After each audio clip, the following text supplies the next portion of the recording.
بسم اللہ الرحمن الرحیم۔ دیکھتی آنکھوں سنتے کانوں، آپ کو گولڈن ہب کی طرف سے السلام علیکم۔ اس ویڈیو میں ہم آپ کو حضرت قطب الدین اولیاء سرکار کے واقعات سنائیں گے، تو آئیے چلتے ہیں آج کی ویڈیو کی طرف۔ حضرت قطب الدین اولیاء ابو اسحاق ابراہیم بن شیرجار کارزوفی کا شمار معروف اولیاء اکرام میں ہوتا ہے۔ آپ شریعت و طریقت کے پیشوا میں سے تھے۔ احکام الہی کی اور نیکی اور اتباع سنت میں اپنی نظیر آپ تھے۔ بچپن میں ہی آپ کے والدین نے قرآن کی تعلیم دلوانے کا قصد کیا تو دادا نے منع کرتے ہوئے کہا کہ اس کو کوئی پیشہ سکھانا چاہیے تاکہ والدین کی غربت کا ازالہ ہو سکے، لیکن آپ نے اصرار کیا کہ میں نے تو قرآن کی ہی تعلیم حاصل کروں گا۔ چنانچہ والدہ نے آپ کا رجحان دیکھ کر ایک معلم کے سپرد کر دیا۔ آپ کے تعلیمی شوق کا یہ عالم تھا کہ تمام طلباء سے قبل مدرسے میں پہنچ جاتے اور سب سے پہلے اپنا سبق یاد کر لیا کرتے تھے۔ اس طرح آپ تمام ساتھیوں میں سبقت لے گئے اور بہت سی علوم میں مہارت حاصل ہو گئی، اور فرمایا کرتے تھے کہ جو شخص افوفی شباب میں عبادت کی جانب میل ہوتا ہے، اس کے باطن کو خدا تعالیٰ اپنے فضل سے روشن کر دیتا ہے اور چشمہ حکمت اس کی زبان سے جاری ہونے لگتا ہے، اور جو جوانی میں خدا کی نافرمانی کرتا ہے اور بڑھاپے میں طیب ہوتا ہے، گو اس سے فرمانبردار تو کہا جا سکتا ہے لیکن کمال حکمت تک اس کی رسائی نہیں ہوتی۔ پھر فرمایا کہ جب میں بحرین میں اصول علم میں مشغول تھا، اسی وجہ سے مجھے راہ طریقت کا شوق پیدا ہوا، اور اس عہد میں 3 بزرگ بہت ہی صاحب فضیلت تھے: حضرت عبداللہ حفیف، حضرت حارث موبوسی اور حضرت عمرو بن علی۔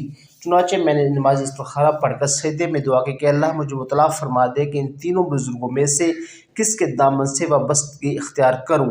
اس دعا کے بعد مجھے سجدے میں ہی نیند آ گئی، اور خواب میں ایک بزرگ اونٹ پر بہت سی کتابیں لادے ہوئے تشریف لائے اور فرمایا کہ تمام کتب حضرت عبداللہ حفیف کی ہیں، اور انہوں نے یہ تمام کتب اونٹ سمیت تمہیں رسال کی ہیں۔ چنانچہ خواب میں سمجھ گیا کہ مجھے حضرت عبداللہ حفیف کے دامن سے وابستہ ہونا چاہیے۔ اس کے بعد حضرت شیخ اقار میرے پاس تشریف لائے اور حضرت عبداللہ حفیف کی بہت سی کتابیں مجھے عطا کیں۔ اس واقعے سے مجھے اور زیادہ یقین ہو گیا اور میں نے انہی کے طریقہ پر عمل کرنا شروع کر دیا۔ ایک مرتبہ آپ کے والدین نے کہا کہ تم نے درویشی اختیار کر لی ہے، لیکن غربت کی وجہ سے تمہارے اندر مہمانداری کی استطاعت نہیں، جو درویشوں کا تیرا امتیاز ہے، اور یہ کمزوری حسن ہے تمہیں اپنے راستے سے ہٹا دینے کا باعث بن جائے۔ لیکن آپ نے والدین کو جواب دینے کی بجائے خاموشی اختیار کر لی۔ اتفاق سے اس رمضان شریف میں مسافروں کی ایک جماعت آپ کے یہاں آ کر مقیم ہو گئی، اور آپ کے پاس مہمانداری کے لیے کوئی بھی شے نہیں تھی۔ اس وقت ایک شخص روٹیوں سے بھری 2 بوریاں اور کھانے کے لوازمات لے کر آپ کی خدمت میں حاضر ہوا۔ جب اس واقعے کا علم آپ کے والدین کو ہوا تو وہ اپنی خام خیالی پر بہت ندام ہوئے اور آپ سے کہا کہ اللہ تمہاری آنت فرماتا ہے، اس حد تک ہو سکے حقوق کی خدمت کرتے رہو، اور اس دن کے بعد سے آپ کے کام میں کبھی کوئی مداخلت نہیں کی۔ ایک مرتبہ جب آپ نے مسجد کی تعمیری مہم کا قصد کیا تو حضور اکرم صلی اللہ علیہ وسلم کو خواب میں دیکھا کہ اپنے دست مبارک سے مسجد کی بنیاد ڈال رہے ہیں۔ چنانچہ آپ نے بیداری کے بعد اسی بنیاد پر مسجد کی تعمیر شروع کر دی اور ایک عظیم مسجد تعمیر کی۔ اس کے بعد پھر ایک شب آپ نے حضور کو خواب میں دیکھا کہ حضور صحابہ اکرام کے ہمراہ تعمیر مسجد کی توسیع فرما رہے ہیں۔ چنانچہ آپ نے مسجد کو اس قدر وسعت دے دی جتنی خواب میں دیکھی تھی۔ جب آپ نے سفر حج کا قصد فرمایا تو مشائخ بصرہ نے آپ کو دعوت دی، جس میں انواع اقسام کے کھانے موجود تھے، لیکن آپ نے گوشت کو ہاتھ نہیں لگایا، جس کی وجہ سے مشائخ کو یہ خیال ہوا کہ شاید آپ گوشت نہیں کھاتے ہیں۔ لیکن آپ نے ان کی نیت کا اندازہ لگا کر فرمایا کہ شاید تم لوگ یہ سوچ رہے ہو کہ میں گوشت نہیں کھاتا، حالانکہ ایسا نہ ہے، مگر آج سے تمہارے خیال کو قائم رکھنے کے لیے گوشت نہیں کھاؤں گا، اور تا حیات آپ اس عہد پر قائم رہے۔ اپنے زہد و تباہ کے اعتبار سے تو کبھی آپ نے حرام رزق نہ کھایا اور نہ کبھی کسب حلال کے سوا لباس استعمال کیا۔ اسی وجہ سے آپ کا لباس بہت گھٹیا درجے کا ہوتا تھا اور کاشتکاری کے ذریعے اپنی گزر بسر کرتے تھے۔ ابتدائی دور میں آپ کے افلاس کا یہ عالم تھا کہ بھوک رفع کرنے کے لیے سبز گھاس استعمال کرتے تھے اور جسم ڈھانپنے کے لیے بوسیدہ چیتوں سے لباس تیار کر لیا کرتے تھے۔ 18 ذی-القعدہ بروز 1 شبیرہ 446 72 یا 73 سال کی عمر میں آپ کا انتقال ہوا۔ آپ فرمایا کرتے تھے کہ ایک مرتبہ مجھے تصور ہو گیا کہ دوسروں سے صدقات لے کر مجھے فقراء پر خرچ نہ کرنا چاہیے، ہو سکتا ہے اس کی وجہ سے مجھ سے کوئی ایسی غلطی سرزد ہو جائے جس کا قیامت کے دن مجھ کو جواب دینا پڑے۔ اس خیال کے تحت میں نے تمام فقراء سے کہہ دیا کہ اپنے اپنے گھر جا کر خدا کو یاد کرتے رہو، لیکن اسی شام میں نے حضور اکرم کو خواب میں دیکھا۔ اب فرما رہے تھے کہ اس لین دین سے تجھے خوفزدہ نہ ہونا چاہیے۔ ایک مرتبہ دوران بعض دو افراد اس خیال سے حاضر ہوئے کہ آپ سے یہ دعا کروائیں کہ دنیاوی عیش و عشرت میسر آ جائے، لیکن آپ نے ان دونوں کو دیکھتے ہی فرمایا کہ لوگوں کو چاہیے کہ مجھ سے صرف خدا کے واسطے ملاقات کے لیے حاضر ہوا کریں، دنیا کی طرف لے کر میرے پاس نہ آئیں، کیونکہ اس نیت سے میرے پاس آنے والوں کو کسی قسم کا ثواب حاصل نہیں ہو سکتا۔ آپ نے فرمایا کہ میں حلفیہ کہتا ہوں کہ میں خدا کے تعالیٰ کے تمام امر و نواہی پر مکمل طور پر عمل پیرا ہوں۔ اس وقت قاضی طاہر بھی شریک باز تھے۔ انہیں خیال ہوا کہ شادی نہ کرنا بھی تو حکم کے الہی کے خلاف ہے اور آپ نے شادی نہیں کی ہے، پھر یہ دعویٰ آپ کا کس طرح صحیح ہو سکتا ہے؟ چنانچہ آپ نے انہیں مخاطب کر کے فرمایا کہ اللہ تعالیٰ نے مجھے نکاح سے معاف کر دیا ہے۔ پھر فرمایا کہ جس وقت میں جنگل میں مصروف عبادت ہو کر سجدے سے سبحان ربی الاعلیٰ کہتا ہوں تو ہر ذرہ میرے ساتھ ذکر شروع کر دیتا ہے۔ ایک ہندو خود کو مسلمان ظاہر کر کے آپ کے یہاں مقیم ہو گیا، اور اس خوف سے کہیں اس کا فریب آپ پر زہر نہ ہو جائے مسجد کے ستون کے پیچھے چھپ کر بیٹھ گیا۔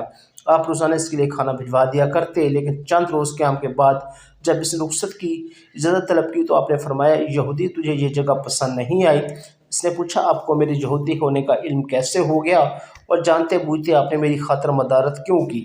آپ نے فرمایا اللہ تعالیٰ دنیا میں مسلم و کفار دونوں کو رزق پہنچاتا رہتا ہے۔ چنانچہ چند افراد آپ کی خانقاہ کے سامنے سے شیر کو پکڑ کر لے جا رہے تھے۔ آپ نے شیر سے پوچھا کہ تجھے کس جرم میں گرفتار کیا گیا؟ لوگوں سے مخاطب ہو کر فرمایا کہ تم لوگ اپنی چال پر اعتماد نہ رکھو، کیونکہ ابلیس کا دام فریب ہے اور حجہ کا پھیلا ہوا اور کثرت کے ساتھ شیران حقیقت اس کے دام میں گرفتار ہیں۔ اس وقت آپ کے کہنے کا انداز اس قدر تاثیر آمیز تھا کہ حضرت پر بہت دیر ترکت طری رہا۔ فرمایا اللہ اگر تو مجھ کو قیامت میں بخشش کے قابل سمجھتا ہے تو میرے تمام احباب کی بخشش فرما دینا تاکہ سب مل کر خوشیاں منائیں، اور اگر میں مغفرت کا حقدار نہ ہوں تو پھر مجھے جہنم کے اس راستے سے بھیجنا کہ دوسرے مجھے نہ دیکھ سکیں اور میرے معدین خوش نہ ہوں۔ فرمایا کہ شیطانی جذبات پر غالب پانے کے لیے نکاح کرنا بہت ضروری ہے تاکہ فتنے سے محفوظ رہ سکیں، اور اگر میرے نزدیک عورت اور دیوار میں فرق نہ ہوتا تو میں ضرور نکاح کر لیتا، لیکن میری کیفیت تو دریا میں ڈوبے ہوئے اس شخص جیسی ہے جس کو کبھی خلاصی کی امید ہو اور کبھی غرق ہونے کا خطرہ۔ فرمایا کہ انس الہی و مناجات سے لذت حاصل نہ کرنے والا موت کے وقت سب سے زیادہ بد نصیب ہوتا ہے، لیکن سب سے زیادہ خوش نصیب وہ ہے جو خدا تک انس اور مناسبت حاصل کر کے دنیا سے رخصت ہو۔ فرمایا کہ دنیاوی بادشاہ سے بغاوت کرنے والے کا مال و اسباب ضبط کر لیا جاتا ہے، اور بزرگوں کی مخالفت کرنے والوں کو دین اللہ تعالیٰ تباہ کر دیتا ہے۔ فرمایا کہ خوش آمدید لوگوں سے کنارہ کش رہو، اس لیے کہ ان سے مصائب اور فتنوں کا ظہور ہوتا ہے۔ فرمایا کہ 4 طرح کے لوگوں کے سامنے خالی ہاتھ نہ جانا، اول اہل و عیال، دوم مریض، سوم صوفیہ، 4 بادشاہ۔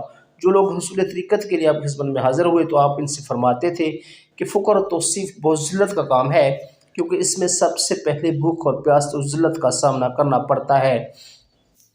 اور لوگ صوفی اور درویش کو کداگر کہتے ہیں۔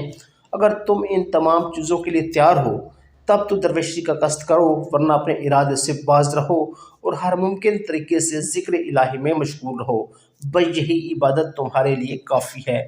فرمایا کہ کسی کے ساتھ برائی کرنے سے خائف رہو، کیونکہ کسی برائی کرنے والے پر اللہ تعالیٰ ایسا شخص مسلط کر دیتا ہے کہ وہ اس سے برائی کا بدلہ لیتا رہتا ہے۔ فرمایا کہ خدا کے خزانے میں ایک ایسی شراب ہے جو ہر صبح اللہ تعالیٰ اپنے اولیاء کو پلاتا ہے، اور وہ ہر قسم کے کھانے پینے سے بے نیاز ہو جاتے ہیں۔ فرمایا کہ خدا کا محبوب بھی دنیا کا محبوب نہیں ہو سکتا۔ آپ ایک مرتبہ کہیں تشریف لے جا رہے تھے کہ بوڑھے اور بچے صاحب آپ کی زیارت کے شوق سے جمع ہو گئے، اور جب لوگوں نے آپ سے پوچھا کہ ان بچوں کو آپ کے مراتب کا علم کیسے ہو گیا، آپ نے جواب دیا کہ یہ سب مجھے اس لیے واقف ہیں کہ جب رات کو یہ سب سو جاتے ہیں تو میں کھڑا ہو کر ان کی فلاح و بہبود کی دعائیں کرتا ہوں۔ انتقال کے بعد خواب میں کسی نے دیکھ کر آپ سے پوچھا کہ اللہ تعالیٰ نے آپ کے ساتھ کیا معاملہ فرمایا؟ تو کہا کہ اللہ تعالیٰ نے معمولی بخشش تو یہ فرمائی کہ میرے رجسٹر میں درج شدہ تمام مریدین کی مغفرت فرما دی۔ آپ ہمیشہ دعا کرتے تھے کہ اللہ جو میرے پاس اپنی حاجت لے کر آئے اس کی مراد پوری فرما دے۔ تو یہ تھی ہماری آج کی ویڈیو، امید ہے آپ کو پسند آئی ہوگی۔ اگر آپ اسی طرح کی مزید اچھی اسلامی واقعات کی ویڈیوز دیکھنا چاہتے ہیں تو ہمارے چینل کو سبسکرائب کر لیں تاکہ ہماری ہر آنے والی ویڈیو آپ کو بر وقت ملتی رہے۔ اس کے ساتھ ہی ہمیں دیجیے اجازت، بہت جلد نئے ویڈیو کے ساتھ دوبارہ حاضر ہوں گے، تب تک اللہ حافظ۔